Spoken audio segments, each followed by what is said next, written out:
നിലവിളിക്കുന്ന വിഷയത്തിന് മധ്യേ ദൈവത്തിന്റെ പരിശുദ്ധാത്മാവ് നിശ്ചയമായി മറുപടി തരും. അടുത്ത ദിവസം പുതുസാക്ഷിയുമായി നിൽക്കുവാൻ സർവശക്തനായ ദൈവം സഹായിക്കട്ടെ. ആ കുഷ്ഠരോഗിയുടെ ജീവിതത്തിൽ അവിടെ ഒരു ദൈവ പ്രവൃത്തി നടക്കുവാൻ കഴിഞ്ഞെങ്കിൽ ആ ദേശം അതിശയിക്കുമാർ.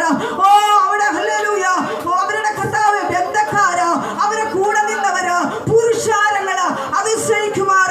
ദൈവത്തിന്റെ പരിശുദ്ധാത്മാവിന് ചെയ്യുവാൻ കഴിഞ്ഞുവെങ്കിൽ ഇന്ന് പകൽക്കാലം ഞാനും നീയും നിലവിളിക്കുന്ന വിഷയത്തിന് മധ്യേ ദൈവത്തിന് പ്രവർത്തിക്കുവാൻ സാധിക്കും.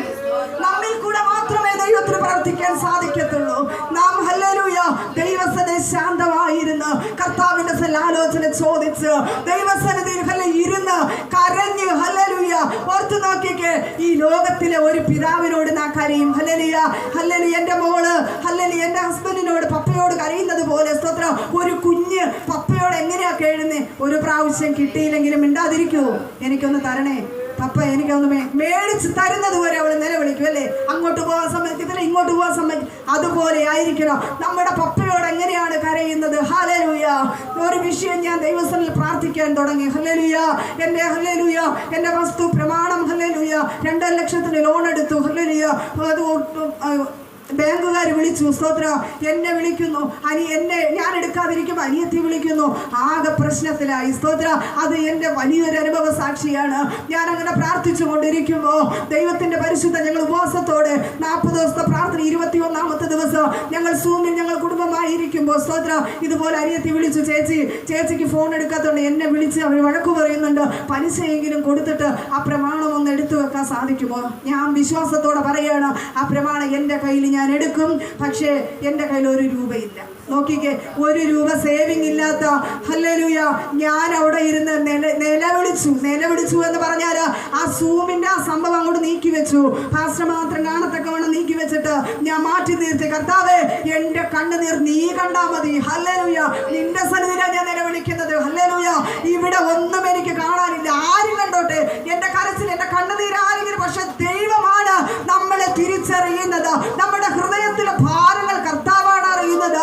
അന്ന് ഞാൻ ദൈവസന്നിധിയിൽ കുനിഞ്ഞിരുന്ന് ചോദിച്ചു, കർത്താവേ അങ്ങയുടെ നാമത്തിനു വേണ്ടി പല ദേശങ്ങളിലായിരുന്ന നമ്മളെ ഹല്ലേലൂയ കൂട്ടിച്ചേർത്ത് ഞങ്ങളെ കുടുംബമായി ഇവിടെ ആക്കിയിരിക്കുന്നുണ്ട് എങ്കിൽ ഇതിന്റെ ഒരു വലിയ പ്രവൃത്തി ഇന്ന് പകൽക്കാലം നീ എന്നോട് സംസാരിച്ചേ മതിയാവും. ഞാൻ ഹല്ലേലൂയ കുനിഞ്ഞിരുന്ന് കരയാൻ തുടങ്ങി. ഞാൻ സൂമിലടുത്ത് മെസ്സേജ് കൊടുക്കാറുണ്ട്, ലീഡ് ചെയ്യാറുണ്ട്. എനിക്കതൊന്നുമല്ല വിഷയം. ഇതിനകത്തൊരു പരിഹാരം കിട്ടിയിട്ട് ഞാൻ അതിന് എഴുന്നേൽക്കത്തുള്ളൂ. ദൈവമേ, ഇങ്ങനെ ഒരു നിന്ന എനിക്ക് സഹിക്കാൻ വയ്യ കർത്താവേ.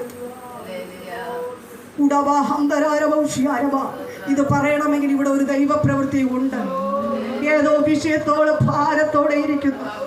എന്നെ കേൾക്കുന്നതിന് അന്ന് ഞാൻ പ്രാർത്ഥിച്ചപ്പോൾ എന്നെ സ്നേഹിക്കുന്ന എൻ്റെ പിതാവ് എന്നോട് പറഞ്ഞ ഒരു വാക്യമുണ്ട്, നിനക്ക് വേണ്ടി ഞാൻ ഭുജം നീട്ടിയിരിക്കുക, അത് മടക്കാവുന്നവനാർ.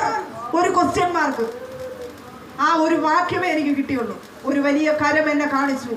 ഇങ്ങനെ ഒരു കരം നീണ്ടിരിക്കുന്നു, എന്നിട്ട് ഇങ്ങനെയും കാണിച്ചു. അതെന്താണ്? കർത്താവ് എനിക്ക് വേണ്ടി കരം നീട്ടിയിരിക്കുക, അത് മടക്കാവുന്നവനാർ. അതാർക്കും മടക്കാൻ പറ്റത്തില്ല. കർത്താവ് നമുക്ക് വേണ്ടി ഒരു ഭുജം, ഒരു കരം നമുക്ക് വേണ്ടി നീട്ടിയാൽ ആർക്കും അത് മടക്കാൻ പറ്റത്തില്ല. ചില ദിവസങ്ങൾ ഞാൻ ദൈവദാസനോട് പറഞ്ഞു, ഇതുപോലെ ദൈവം എന്നെ കാണിച്ചു. മക്കൾ സ്കൂളിൽ പോകുമ്പോൾ ഞാൻ ഒറ്റയ്ക്ക് ഇരുന്ന് കരയും.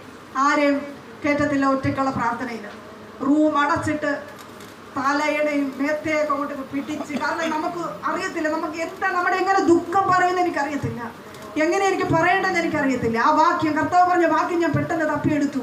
എൻ്റെ ഫ്രണ്ട്സിനോടൊക്കെ പറഞ്ഞ് ഇങ്ങനെ ദൈവമേനോട് സംസാരിച്ചു. അങ്ങനെ റെഫറൻസ് കിട്ടി. പെട്ടെന്ന് ആ വാക്യം തന്നെ എടുത്തു വെച്ചിട്ട് ആ ബൈബിളിൽ നിന്ന് കരഞ്ഞു. ആ കണ്ണുനീര് മൊത്തം ബൈബിളിനെ നനച്ചു. എനിക്കറിയത്തില്ല, ഞാൻ നിലതെറ്റി നിലവിളിച്ചു. ദൈവത്തിൻ്റെ പൈതലേ, നീ നിലവിളിക്കാൻ തയ്യാറാണോ? നിലവിളിക്കാൻ തയ്യാറാണെങ്കിൽ ദൈവം വലിയൊരു പ്രവൃത്തി നിന്നിൽ കൂടെ ചെയ്തെടുക്കും. ഒരു ദിവസമായി ആൻസർ കിട്ടിയില്ല. 2ാമത്തെ ദിവസം ദൈവം എന്നോട് ചോദിച്ചു, നീ ആത്മാർത്ഥമായിട്ട് നിന്നെ ദൈവം പറഞ്ഞോ, നിന്നോട് പറഞ്ഞോ എന്ന് പിന്നെയും ചോദിക്കുകയാണ് പാസ്റ്റർ. അപ്പം എന്നോട് ഞാൻ പറഞ്ഞു, ദൈവം പറഞ്ഞു, അതിനൊരു മാറ്റവുമില്ല. കർത്താവ് ഒരു വാക്കു പറഞ്ഞാൽ അതിനൊരു മാറ്റവുമില്ല. പലപ്പോഴും നാം ചിന്തിക്കും, കർത്താവ് ഇങ്ങനെയൊക്കെ വാക്കുകൾ പറഞ്ഞിട്ടുണ്ടല്ലോ, എന്തുകൊണ്ട് എൻ്റെ ജീവിതത്തിൽ നടക്കുന്നില്ല? നമ്മൾ വിശ്വസിക്കുന്നില്ല. കർത്താവ് വാഗ്ദത്തങ്ങൾ പലതും നമുക്ക് തന്നിട്ടുണ്ട്. പക്ഷെ നമ്മൾ വിശ്വസിക്കാൻ തയ്യാറാകാത്തത് കൊണ്ടാണ് നമ്മുടെ ജീവിതത്തില് ദൈവികമായ പ്രവൃത്തികൾ വെളിപ്പെടാത്തത്. സ്തോത്രം. അന്ന് ഞാൻ ദൈവസനയിൽ വിശ്വസിച്ച് കരയാൻ തുടങ്ങി. പല ദിവസങ്ങൾ കരഞ്ഞു. 3-4 ദിവസം കഴിഞ്ഞപ്പോൾ ഒരു സൂം മീറ്റിങ്ങിന് ദൈവദാസനെ വിളിക്കുകയുണ്ടായി. അതിൽ പാസ്റ്റർ ഇങ്ങനെ ക്ഷീണിച്ച് മുഖം വാടിയിരിക്കുക. കാരണം എപ്പോൾ നോക്കിയാലും ഞാൻ ദൈവസനേക്ക് അറിയാം. മക്കൾക്ക് എന്തെങ്കിലും ഫുഡ് ഉണ്ടാക്കി കൊടുക്കും, അവരെ സ്കൂളിൽ വിടും, ഞാൻ റൂമിനകത്ത് കയറും. അത് അവിടെ നടക്കുന്ന 3-4 ദിവസം കൊണ്ട് ഞാൻ ദൈവസനെ ശക്തമായിട്ട് പ്രാർത്ഥിക്കാൻ തുടങ്ങി. ഈ പ്രാർത്ഥനയല്ല പുറത്ത് കേൾക്കുന്നേ, വിമ്മി പൊട്ടുവാണ്. എനിക്കറിയത്തില്ല ആ കരച്ചിലിന് എന്താ പ്രത്യേക ഒരു പേരുണ്ടോ എന്ന് എനിക്കറിയില്ല. അങ്ങനെ ഉള്ളൊരുക്കുക. കാരണം എൻ്റെ മമ്മിക്ക് സഹായിക്കാനുള്ള ശേഷിയില്ല, എൻ്റെ അനിയത്തിക്കാനുള്ള ശേഷിയില്ല, ആരുമില്ല. ആരും നമ്മളെ, ഒത്തിരി സൈന്യങ്ങളില്ല നമ്മളെ സഹായിക്കും. ഒരു മനുഷ്യ കുഞ്ഞുങ്ങളില്ല. എല്ലാവരും അവരുടേതായ കഷ്ടപ്പാടിൽ കൂടെ പോകും. നിങ്ങൾ ഓർക്കുക, ചിലപ്പോൾ വിചാരിക്കും, കർത്താവേ എനിക്കൊരു ചെറിയ വീടല്ലേ ഉള്ളൂ കർത്താവ്, എല്ലാവരും വലിയ വീടൊക്കെ വെച്ച് താമസിക്കുന്നില്ല, എല്ലാവരെയും തലമുറകൾ ഭാവിയൊക്കെ ആയില്ലേ, എല്ലാവരും നല്ല ജോലി ചെയ്യുന്നില്ലേ. നിങ്ങൾ ഓർക്കുക, നിങ്ങളുടെ ആവശ്യം എന്താണ്? നിങ്ങൾ ആ റൂമിൽ കയറി വേറെ ഒരു വ്യക്തി അറിയരുത്. ദൈവസന്നിധിയിൽ കരഞ്ഞു നോക്കിക്കേ, ഇതിനകത്തൊരു ദൈവ പ്രവൃത്തി നിശ്ചയമായും വെളിപ്പെടും. സ്തോത്രം. എന്തോ ഒരു വലിയൊരു ദൈവപ്രവൃത്തി ഉള്ളത് കൊണ്ടാകാം എന്നെ ഇവിടെ ദൈവം കൊണ്ടുവന്നത്. സ്തോത്രം. ദൈവസന്നിധിയിൽ ഒന്ന് കരഞ്ഞു. അന്ന് പാസ്റ്റർ പ്രസംഗിച്ചെഴുന്നേറ്റപ്പോൾ വിഷയം എന്താണെന്ന് ചോദിച്ചു. 3 പേര് ചോദിച്ചു. അവർക്ക് 3 പേർക്കും വിഷയം നടക്കാനിരിക്കുക. ഒരാൾക്ക് മോളുടെ വിവാഹം നടക്കണം, വിദേശത്തുള്ളവരാണ്, നമ്മൾ പരസ്പരം കണ്ടിട്ടില്ല, ഒന്നുമില്ല. ആ 3 പേരിൽ കൂടെ ദൈവത്തിന്റെ പരിശുദ്ധാത്മാവ് നമ്മിൽ പ്രവർത്തിക്കുകയും അത് മേടിച്ച് ഞങ്ങൾ പ്രാർത്ഥിച്ചപ്പോൾ അവരുടെ ജീവിതത്തിൽ ദൈവാത്ഭുതം പ്രവർത്തിക്കുകയും ചെയ്തു. അത് ഞങ്ങൾ ലോണ് അവർക്ക് നമുക്ക് എത്ര രൂപയാണോ കൊടുക്കേണ്ടത് അതിൻ്റെ പ്ലസ് ഞങ്ങൾ ഇവിടെ വന്നിട്ട് തൃശ്ശൂർ തിരിക്കാനുള്ള അത്രയും കാശ് വരെ ഞങ്ങൾ കുടുംബമായി പോയി അതിൻ്റെ കാശ് അടച്ച് തിരിച്ചു വരേണ്ട കാശ് വരെ ദൈവം തന്നു. അതാണ് ഒരു ദൈവപ്രവൃത്തി എന്ന് പറഞ്ഞ്. കർത്താവ് ഒരിക്കലും നമ്മുടെ സങ്കട യാചന കേൾക്കാതിരിക്കത്തില്ല. അതെൻ്റെ ജീവിതത്തിൽ ഹല്ലേലൂയ ഒരിക്കലും മറക്കാൻ പറ്റാത്ത അനുഭവമാണ്. ഈ ദിവസങ്ങളിൽ ദൈവസനെ നിലതെറ്റി നീ എവിടെ ദൈവസനത്തിൽ കരഞ്ഞോ അവിടെ ദൈവം ഇറങ്ങി വരാനിടയാകും. കർത്താവ് ഒരു വാക്കു പറഞ്ഞാലോ അതിനകത്തൊരു മാറ്റവും ഇല്ല കുഞ്ഞെ. പലപ്പോഴും വിചാരിക്കും എൻ്റെ ജീവിതത്തിൽ എന്താ കർത്താവേ, എന്തുകൊണ്ട് എന്റെ ജീവിതത്തിൽ നടക്കുന്നില്ല? നീ നിലവിളിക്കുവാൻ തയ്യാറല്ല. അതുകൊണ്ടാ പലരും നിലവിളിച്ചിട്ട് കാര്യമില്ല. എനിക്ക് വേണമെങ്കിൽ ഞാൻ തന്നെ ദൈവസനെ നിലവിളിക്കണം. നീ ഒന്ന് റൂം അടച്ചിട്ട് കർത്താവ് തന്ന വായ്ത്തങ്ങളെ ഒന്ന് മുറുകെ പിടിച്ച് ദൈവസനെ നിലവിളിക്കുവാൻ നീ തയ്യാറാണെങ്കിൽ ദൈവം നിനക്ക് വേണ്ടി പ്രവർത്തിക്കാനിടയാകും. ഇന്ന് പകൽക്കാലം നിനക്ക് ഇതും കൂടെ പ്രാർത്ഥിക്കാം. കർത്താവ് ആ ദൈവദാസി പറഞ്ഞല്ലോ, ആ ദൈവദാസിക്ക് വേണ്ടി നീ ഇറങ്ങി വന്നെങ്കിലോ എന്റെ ജീവിതത്തിൽ ഇന്ന് പകൽക്കാലം നീ ഇറങ്ങി വന്നേ പറ്റത്തുള്ളൂ.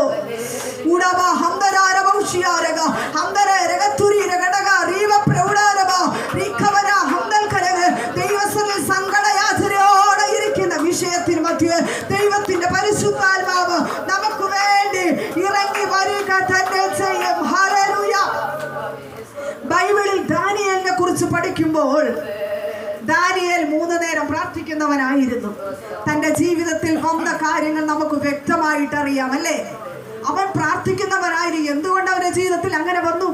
നമ്മൾ അങ്ങനെയല്ലേ ചോദിക്കുന്നത്? കർത്താവേ ഞാൻ എല്ലാ പ്രാർത്ഥനയ്ക്കും പങ്കെടുക്കുന്നുണ്ട്, ഞാൻ എല്ലാ ഉപവാസ പ്രാർത്ഥനയ്ക്കും പങ്കെടുക്കുന്നുണ്ട്, ഞാൻ പായിടുന്നുണ്ട്, കൈയടിച്ച് പാടുന്നുണ്ട്, എല്ലാവരും ഒക്കെ കൂട്ടായ്മ കൊടുക്കുന്നുണ്ട്, എന്നിട്ടെന്താ എൻ്റെ ജീവിതത്തിൽ ഇങ്ങനെ അല്ലേ?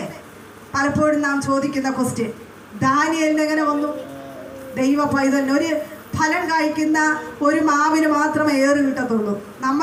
നമ്മിൽ നിന്ന് ക്രിസ്തുവിൽ കൂടെ ഒരു ഫലമുണ്ട് എന്ന് പൈശാചിക ശക്തിക്ക് അറിയാം. 2 പേർക്കറിയാം, ദൈവത്തിനും അറിയാം, പിശാചിനും അറിയാം. അപ്പം നമ്മുടെ തടസ്സം നിൽക്കും. നീ ചെയ്യല്ലേ, നീ അങ്ങനെ പോവല്ലേ, ഇന്ന് നീ പ്രാർത്ഥനയ്ക്ക് പോലെയല്ലോ കുഴപ്പമില്ലെന്നേ, നീ വീട്ടിൽ ഇരി. അലസതയും മടിയൊക്കെ നമ്മുടെ ജീവിതത്തിൽ കടന്നു വന്നിട്ട് പലപ്പോഴും നമ്മുടെ ആത്മീയതയെ മുരടിക്കുന്ന ഒരവസ്ഥയാണ് നമ്മുടെ ജീവിതത്തിൽ പിശാച് കൊണ്ടിടുന്നത് അല്ലേ? എന്തുകൊണ്ടാണ് ഇയ്യോബ് അവിടെ പിടിച്ചു നിന്നത്? അവനറിയാം, അവൻ ആ പിടിച്ചിരിക്കുന്ന ആ ഭക്തി കർത്താവിനെ അവിടെ മുറുകെ പിടിച്ചിരിക്കുക. ഇതിനിങ്ങനെ അയവോരല്ല, ഇങ്ങനെ വരും. നമ്മൾ നോക്കിക്കുക, നമ്മുടെ ഈ ലോകത്തായിരിക്കും നമുക്കിങ്ങനെ അയവ് വരും. ജോലി കിട്ടിയില്ലല്ലോ, വേണ്ട പ്രാർത്ഥിക്കണ്ട. കുട്ടികളുടെ കാര്യമൊന്നും നടന്നില്ലല്ലോ, പിന്നെ അയവ് വരുവാണ്. പിന്നെ വിചാരിക്കും, പിന്നെ ഫാമിലി ജീവിതം പോലും നേരെയല്ല, കുടുംബ തകർച്ചയിലാണ് പോയിക്കൊണ്ടിരിക്കുന്നത്, പിന്നെ ഞാനിങ്ങനെ. അപ്പം ആയി കർത്താവുമായിട്ടുള്ള ഒരു ബന്ധം ഇല്ലാതായി മാറുകയാണ്. പക്ഷെ നമ്മൾ എപ്പോഴും ചിന്തിക്കേണ്ടത്, എത്ര തന്നെ പ്രതിസന്ധി വരട്ടെ, എത്ര തന്നെ പ്രതികൂലം വരട്ടെ, ആ പടകിലിരുന്ന് ശിഷ്യന്മാർ കർത്താവിനോട്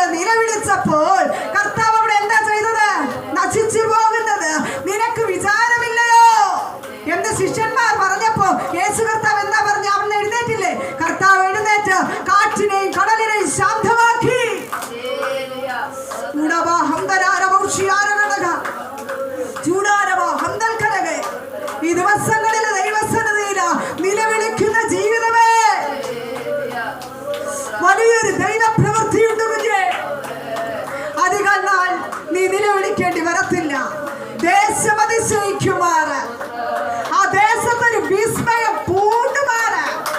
ദൈവത്തിന്റെ പരിശുദ്ധാത്മാവ് നിന്നെ ആക്കി തീർക്കുമെന്ന് ദൈവത്തിന്റെ പരിശുദ്ധാത്മാവ് പറയുന്നു. നീ നിലവിളിക്കാൻ തയ്യാറാകണം.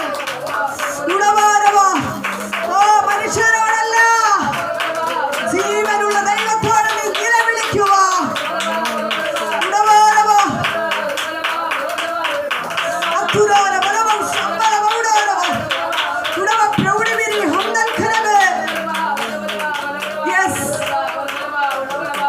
Jesus.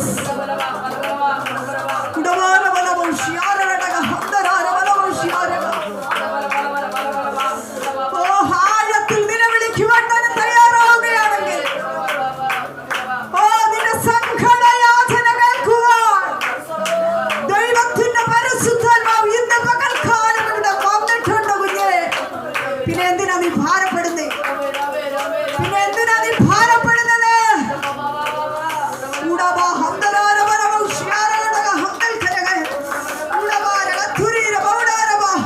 താഴോട്ടുള്ള വാക്യം വായിക്കുമ്പോൾ പറ്റാത്ത വാക്കുകൾ കേട്ട് മുറിവേൽക്കുമ്പോൾ പലപ്പോഴും നാം പ്രതീക്ഷിക്കുന്ന വാക്കല്ല പലരുടെ നാവിൽ നിന്ന് കേൾക്കുന്നത്. തളർന്നു പോകുന്നു. കർത്താവ്, ഞാൻ ഒത്തിരി സ്നേഹിച്ചു, ഞാൻ കേൾക്കേണ്ടി വരുന്നത് വേദനയുള്ള വാക്കല്ലേ അപ്പാ. ദൈവത്തിന്റെ പരിശുദ്ധാത്മാവ് പറയും, ഇന്ന് പകൽക്കാലം നീ ഒന്ന് തീരുമാനമെടുക്കപ്പ. നിന്റെ സന്നിധി ഞാൻ ആഴത്തിൽ നിലവിളിക്കാൻ ഞാൻ തയ്യാറാകുകയാണ്. നിന്നെ തന്നെ ഞാൻ ശരണം പ്രാപിക്കാം.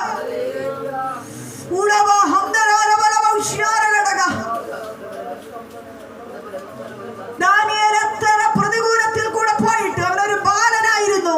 നെബൂഖദ്നേസർ രാജാവ് അടിമകളായി കൂട്ടിക്കൊണ്ടുവന്നപ്പോ അവനൊരു ബാലനായിരുന്നു.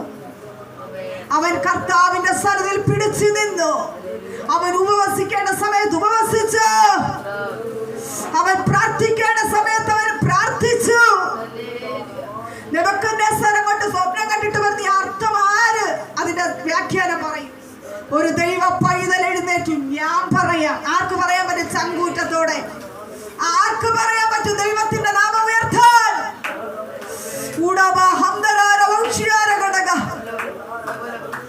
എന്നെ കേൾക്കുന്നതരവേ, വിശ്വസ്തന്മാർ ഭൂമിയിലൊക്കെ നഷ്ടമായിക്കൊണ്ടിരിക്കുമ്പോൾ ദൈവം സെലക്ട് ചെയ്യുവാൻ അനേകരെ നോക്കിക്കൊണ്ടിരിക്കുകയാണ്.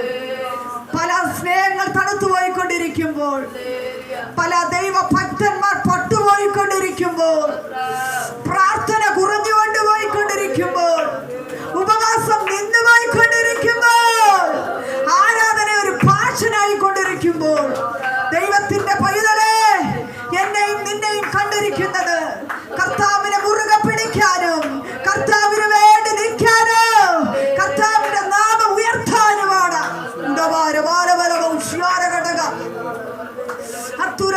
അനേക വാക്കുകൾ കൊണ്ടുള്ള വേദന ദാവീദ് അനുഭവിക്കുകയുണ്ടായി. അതുകൊണ്ടാണ് തന്റെ അനുഭവത്തിൽ കൂടെ താൻ വ്യക്തമായി മനസ്സിലാക്കിച്ചു തരുന്നത്. യാക്കോബിന്റെ ലേഖനത്തിൽ വളരെ വ്യക്തമായി പറയുന്നു, നാവ് വമ്പ് പറയുന്നു. ഒരു നാവിൽ നിന്ന് തന്നെ ശാപവും സ്തോത്രവും പുറപ്പെടരുത്. സ്തോത്രം ഒരു നാവിൽ ചിലപ്പോൾ നമ്മളെല്ലാം മനുഷ്യരല്ലേ. ചിലപ്പോൾ നമ്മളെ മക്കളെ പറയുന്നതായിരിക്കും, ചിലപ്പോൾ നമ്മുടെ സഹോദരങ്ങളെ പറയുന്നതായിരിക്കും. സ്തോത്രം.